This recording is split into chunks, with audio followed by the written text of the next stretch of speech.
the Tusk Quiet Glide Adventure skid plate for the CFMoto Ibex 450.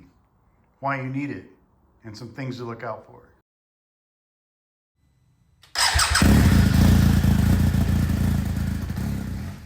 Hey kids, what's going on?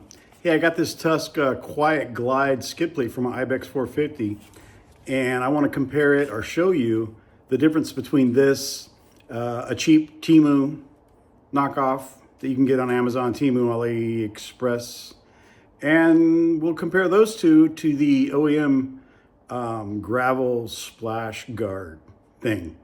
Yeah, let's jump right in. So here's the deflector trim piece, whatever you want to call it. I would call it anything but a skid plate that comes on the bike. I think it's made out of 4 layers of sandwich heavy duty Reynolds tinfoil. It comes in at 0.8 of a pound. It's literally nothing. I can use my thumb and I can dent this if I want to. I'm not even kidding. So that's what comes on the bike. And as you can see, not a scratch on the bottom because there was no way I was going off-road with that thing on the bottom of that bike. This is the skid plate I originally wanted, but it was sold out. But like I said, I wasn't gonna go riding off-road without some kind of protection. So I picked up an Amazon, eBay / Temu / AliExpress version. It's widely available on all those locations, I think for 80-ish bucks. It's aluminum. It's probably less than an 1/8 inch thick. I weighed it, it's 3.5 pounds. It's probably durable enough to do the job, but I wanted something a little more robust. And I also wanted a slippier surface on the bottom. You know, people laugh at plastic skid plates, but there's something to be said about plastic sliding over things versus metal and aluminum wanting to hang up on them. Anyway, this is the Rocky Mountain ATV skid plate, bash plate, skid plate, whatever you want to call it. I like the fact that it comes up, it flares out and comes up a little higher on the sides to protect the water pump maybe, and what's on the other side, the alternator, the flywheel and armature over there. Other than that, I'm not sure, you know, if there's anything on this side that needs to be protected. I think that water pump is high up enough that nothing's going to hit it. But the big thing is just how it's built, and it looks really, really strong compared to, you know, a cheaper version here and the stock one. Also notice that the Rocky Mountain ATV version goes way further back to protect the catalyst, the exhaust system, and it also goes much higher in the front to protect your exhaust pipes and your O2 sensors. So yeah, I can flip this over and show you. This is kind of a nylon material. They probably got it from their snow machine section or ATV skid plates. But yeah, this is really slick compared to this. It's really smooth. They used countersunk fasteners.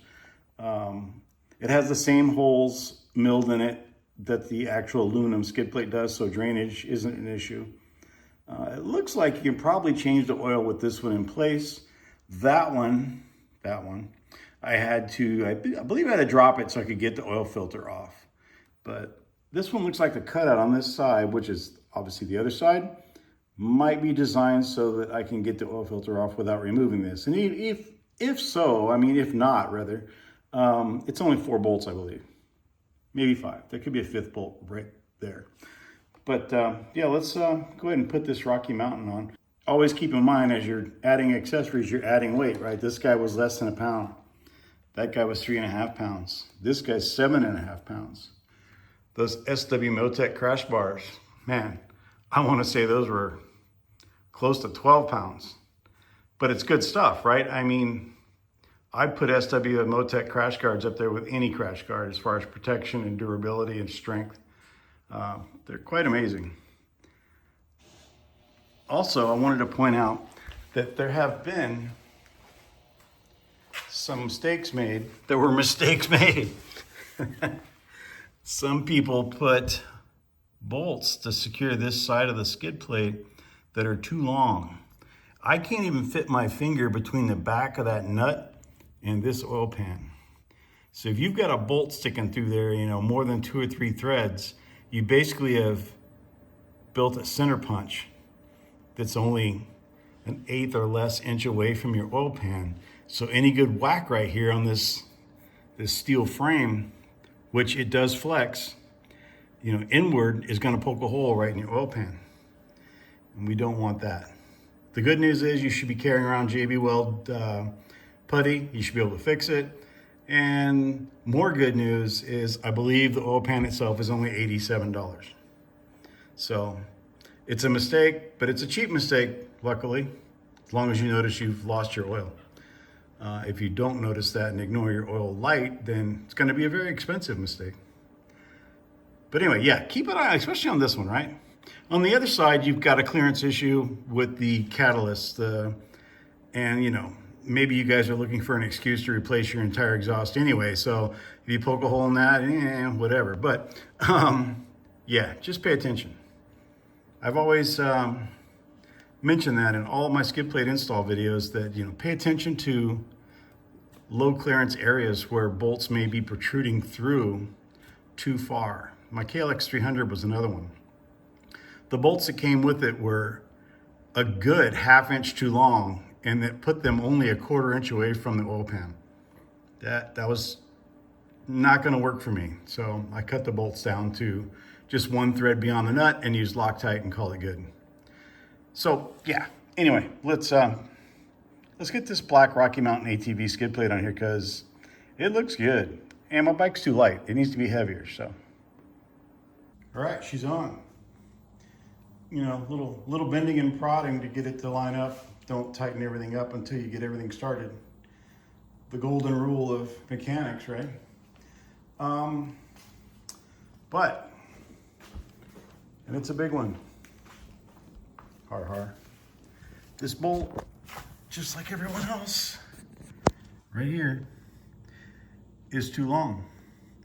On the inside, it was less than an 1/8 inch away from this oil pan. So I don't know if my down tubes are funky from the factory or what. I kind of think that's not the case. I think these bolts that they're being supplied with these skid plates are just too long. So to remedy that, I used the spacer from my previous skid plate on this bolt and the bolt on the other side, as well as this bolt. And even that, you can see it's sticking through quite a ways. But yeah, this bolt, now there's, I'm trying to feel back here, it's probably sticking through 2 threads, but it was sticking through 2 threads plus that amount. And I couldn't get the width of this little finger, which is pretty small, between the oil pan and the threads. So a good whack on there and boom, I would have had an oil leak. And like looking back here, here's what I mean. That bolt's too long, right there, look at it. I'm gonna replace it with, you know, one that's appropriate length, but in fact, I'm gonna drill that out and retap it for an M8 because I don't like that little M5 bolt back there. Seems silly. But yeah, it looks good, feels good, very sturdy. Didn't put this screw in, it's not lined up. I'm not gonna tweak my down tubes anymore. It's sufficiently held on, trust me. You got 1, 2, 3, 4 M8s, and there's gonna be a 5th M8 in the back when I'm done. And I don't even know if these 2 little M5 bolts need to be on here. Maybe to prevent some vibration, I don't know. But anyway, yeah, so be careful with that bolt down there. If you be doing an install on an Ibex, you know, always reach back here and see if there's adequate clearance. You know, when you take the skid plate off, put your pinky in there and see what the gap is, right, between the nut and your oil pan. And then compare that once you get it installed. to how far the bolt is actually protruding through the nut and how close it is to the oil pan. You don't want it much past the nut, that's for sure. But it's on, and it looks good, and it's beefy, and I like it.